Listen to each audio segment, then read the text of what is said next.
सब मित्रों को नमस्कार। स्वागत है आप सभी लोगों का देवभूमि उत्तराखंड में। तो सबसे पहले मेरी तरफ से और मेरे परिवार की तरफ से आप सबको उत्तराखंड के लोक पर्व फूलदेई की हार्दिक बधाई और शुभकामनाएं।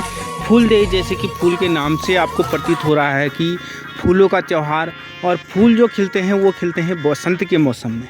तो आज बात कर लेते हैं कि क्यों यह त्यौहार मनाया जाता है।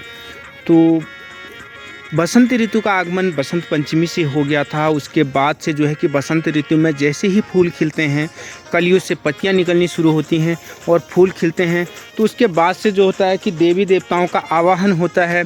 तो इसी उपलक्ष्य में यह पर्व मनाया जाता है। तो फूल तोड़े जाते हैं। और देखिए, देवभूमि की परंपरा, फूल भी पहले दिन, जैसे आज फूलदेई है तो पहले दिन फूल तोड़े जाते हैं, क्योंकि जो सुबह का फूल होता है उसे कहते हैं कि भंवरे का जूठा होता है, क्योंकि सुबह सुबह भंवरा जो है कि फूलों का रस ले चुका होता है। तो शाम का ताज़ी जो नए खिले हुए फूल होते हैं उनको तोड़ करके छोटे बच्चे लाते हैं। तो इसकी कहानी पे चलते हैं। कहानी यह है कि कहते हैं कि बहुत पहले देवभूमि उत्तराखंड में एक राजा हुआ करते थे, और एक राजा और एक रानी थी। उनकी एक पुत्री थी जो कि काफ़ी सुंदर थी, और पुत्री जो है कि उनके कोई पुत्र ना होने के कारण लोगों ने उन्हें सलाह दी राजा को कि आप दूसरी शादी कर लीजिए। तो देखिए, देवभूमि उत्तराखंड कब से महान है। तो राजा का जवाब था कि नहीं, मेरी बेटी ही मेरे बेटे के समान है, मैं अपनी दूसरी शादी नहीं करूँगा। राजा ने दूसरी शादी नहीं की, और राजा ने डिसीजन लिया कि मेरी बेटी ही मेरे राज्य को चलाएगी।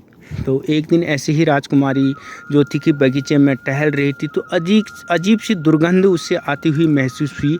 उसने अपने साथ वालों को बताया कि मुझे अजीब सी दुर्गंध सी महसूस हो रही है, और उसी दुर्गंध से उसका सर दर्द सा हुआ और वो अचानक से मूर्छित हो गई और बेहोश हो गई। तो जब राजा को पता चला तो घर में लाए, कई वैद्य बुलाए। राजा ने यहाँ तक की घोषणा कर दी कि जो भी मेरी बेटी को होश में लाएगा तो उसको मैं अपना पूरा आधा राज्य दे दूँगा। तो कई बड़े बड़े शहरों से वैद्य आए, कई महीने गुजर गए, लेकिन जो है कि राजकुमारी की मूर्छिता ख़त्म नहीं हुई और वो बेहोश ही रही। तो उसके उपरांत अचानक राजा एक दिन उदास बैठा था अपने घर पे, और एक राजकुमार आता है। तो द्वारपाल मैसेज कहता है कि कोई लड़का आपसे मिलना चाहता है, और वो कह रहा है कि मैं राजकुमारी को ठीक कर सकता हूँ। तो राजा के मन में थोड़ी सी उम्मीद जगी, और राजा ने कहा उस लड़के को तुरंत भेजिए। उस लड़के ने एक शर्त रखी कि जैसा जैसा मैं कहूँगा वही आपको करना पड़ेगा। तो राजा उसकी सारी शर्तें मान गए। तो राजकुमार ने कहा कि जिस बगीचे में यह मूर्छित हुई थी उसी बगीचे में एक चारपाई लगा दी जाए और उसी पे राजकुमारी को लिटा दिया जाए। तो जिस तरह से फिर उसी तरह से राजा ने चारपाई पे अपनी बेटी को लिटाया, और उसके उपरांत उस राजकुमार ने मधुर सी बांसुरी बजाई, और अपनी मुरली के धुन से जब उसकी मधुर धुन चारों तरफ प्रकृति के वातावरण में फैली, तो इससे जो चिड़ियाएँ उदास थी वो भी आ गए।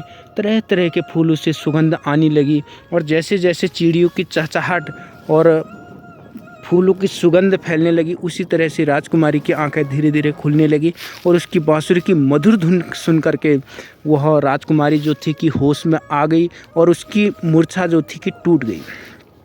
राजा बहुत प्रसन्न हुए। राजा ने देखा कि वह लड़का एक पेड़ के नीचे बैठ कर के बांसुरी बजा रहा है। राजा बहुत खुश हुआ। राजा ने लड़के का हाथ पकड़ा और कहा कि अब मैं आपको अपने राज्य से नहीं जाने दूंगा, और आप ही मेरी बेटी के पति बनोगे। तो उन्होंने उन दोनों का ब्याह रचा दिया। इसी दिन से जो था कि फूलों को इतना महत्व दिया गया।